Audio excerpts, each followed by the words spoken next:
Alright, what's up YouTube? I just recently read a book that I wanted to do a review for. It's called Game of Thrones by George R. R. Martin. Um, to begin, I just want to give a brief synopsis of the book. In a land where summers can last decades and winters a lifetime, trouble is brewing. The cold is returning, and in frozen wastes to the north of Winterfell, sinister and supernatural forces are massing beyond the kingdom's protective wall. At the center of the conflict lie the Starks of Winterfell, families harsh and unyielding as the land they were born to. Sweeping from a land of brutal cold to a distant sometime kingdom of Epicurean plenty, here is a tale of lords and ladies, soldiers and sorcerers, assassins and bastards, who come together in a time of grim omens.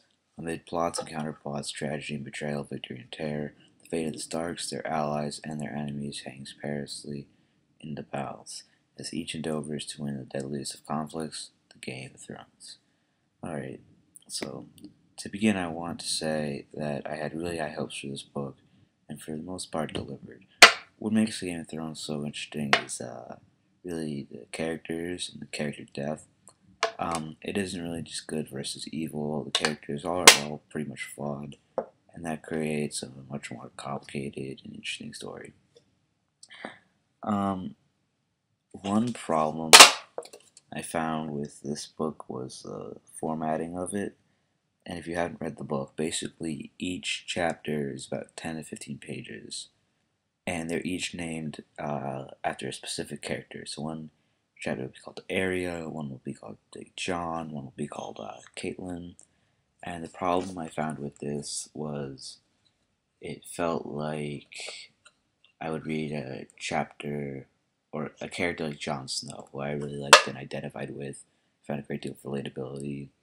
And then I would read a chapter about Caitlyn, which felt more like a chore because I became more invested with Jon Snow than I did with other characters, or a character like Sansa, who I didn't like really that much.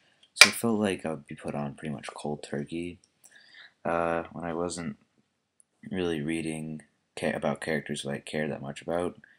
And of course, that's always gonna happen in every book, but I feel like it was really magnified or illuminated in this book specifically. Um, One thing that kind of bothered me was that the expectations from the book were a little bit.